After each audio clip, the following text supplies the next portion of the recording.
नमस्कार साथियों। आज बात कर लेता हूँ बेरोजगारी की, और वही बेरोजगारी जो आज देश की सबसे बड़ी समस्या है। आखिर इतनी बेरोजगारी बढ़ी क्यों पिछले 10 साल में?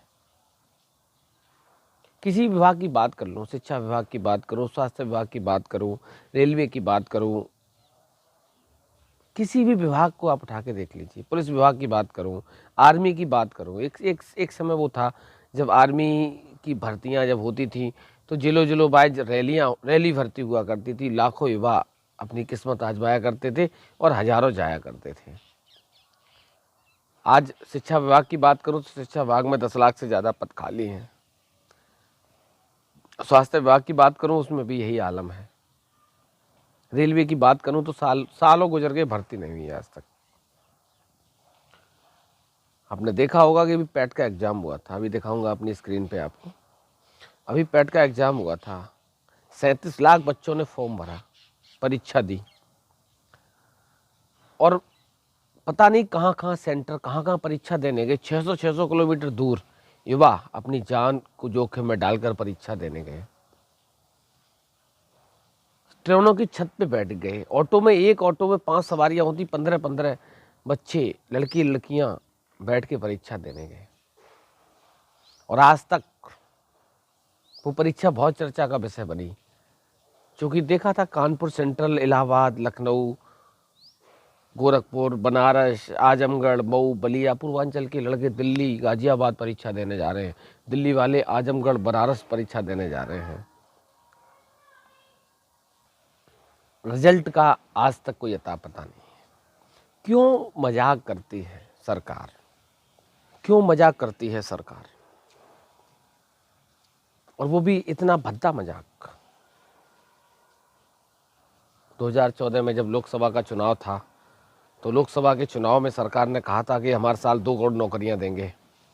और 2 करोड़ नौकरियों की अगर बात करूं तो आज धरातल पर शायद 2 लाख भी नौकरियां नहीं मिली युवाओं को। और युवाओं की वो स्थिति है जो कि किसी से भी छुपी नहीं है। आज दर दर की ठोकरें खा रहा युवा। आखिर सरकार कहाँ ले जाना चाहती है? इस देश के युवाओं के साथ इतना बड़ा खिलवाड़ क्यों? इतना भद्दा मजाक क्यों? एक और बात कर लेता हूँ आपसे। शायद सरकारों का यही उद्देश्य रहता है। शिक्षा सवालों को जन्म देती है। कोरोना काल था, कोरोना काल में किस तरीके से शिक्षा व्यवस्था को जानबूझकर बर्बाद किया गया, ये भी किसी से छुपा नहीं है। और आज का आलम वो भी देखने लायक है। 1 साल रह गया लोकसभा का चुनाव, सारे मुद्दे गायब हैं। अगर बात होती है तो दीपिका पादुकोण के कपड़ों पर, बात होती है हिंदू और मुसलमान पर, बात होती है गीता और कुरान पर, बात क्यों नहीं होती महंगाई और बेरोजगारी की? अगर मैं महंगाई की बात करूं तो पिछले 4 साल में 2014 जब मोदी जी की सरकार बनी थी तो सिलेंडर 423 रुपए का था। वही गैस सिलेंडर जो आज आम आदमी की पहुंच से दूर हो गया, 1150 रुपये। आखिर ऐसा क्या डेवलपमेंट हुआ हिंदुस्तान में जो आज तक नहीं समझ आ रहा? ऐसा क्या डेवलपमेंट आपने कर दिया जो आज तक नहीं दिखाई दे रहा है? 2024 का चुनाव है और कहीं ना कहीं इसके लिए युवा भी जिम्मेदार हैं। कहीं कांवड़ यात्रा में, कहीं जगराते में, कहीं गणेश विसर्जन में। आखिर कब जागेगा इस देश का युवा और कब सरकारों से रोजगार की बात करेगा?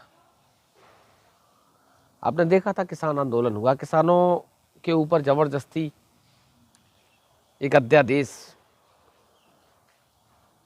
जो किसानों के ऊपर कहीं ना कहीं एक कुठाराघात था, थोपने का प्रयास किया गया। किसानों ने आंदोलन किया, 700 से ज़्यादा किसानों की जान चली गई, लेकिन उस कानून को लागू नहीं होने दिया। वही दूसरी तरफ युवाओं की बात करूं, कहीं कोई मतलब नहीं है। विपक्षी पार्टियां कभी कभी रोजगार की बात करती भी हैं तो वर्तमान की सरकार के कान पर जू नहीं रेंगती। इस देश के युवाओं से एक ही बात कहनी है, क्योंकि मैं भी एक युवा हूँ और मैं भी बेरोजगार हूँ। एक ही बात कहनी है कि 2024 का चुनाव इस देश की जनता से, इस देश के युवाओं से अपील है कि 2024 का चुनाव महंगाई और बेरोजगारी पर होना चाहिए। भूल जाइए आप दीपिका ने क्या पहना है, वो उनके अपने संस्कार हैं, वो बॉलीवुड की दुनिया है। मत पड़िए अब्दुल के पीछे, मत पड़िए शाहरुख के पीछे। प्रधानमंत्री नरेंद्र मोदी जब दीपिका के साथ सेल्फी लेते हैं तो दीपिका पादुकोण अच्छी होती है। और आज दीपिका ने भगवा कलर, भगवा की बात करते हो, कौन सा भगवा, कैसा भगवा? मनोज तिवारी, अभी देखना स्क्रीन पे मैं दिखाता हूँ मनोज तिवारी का वीडियो। एक और सांसद है रवि किशन गोरखपुर के, उनका भी दिखाता हूँ।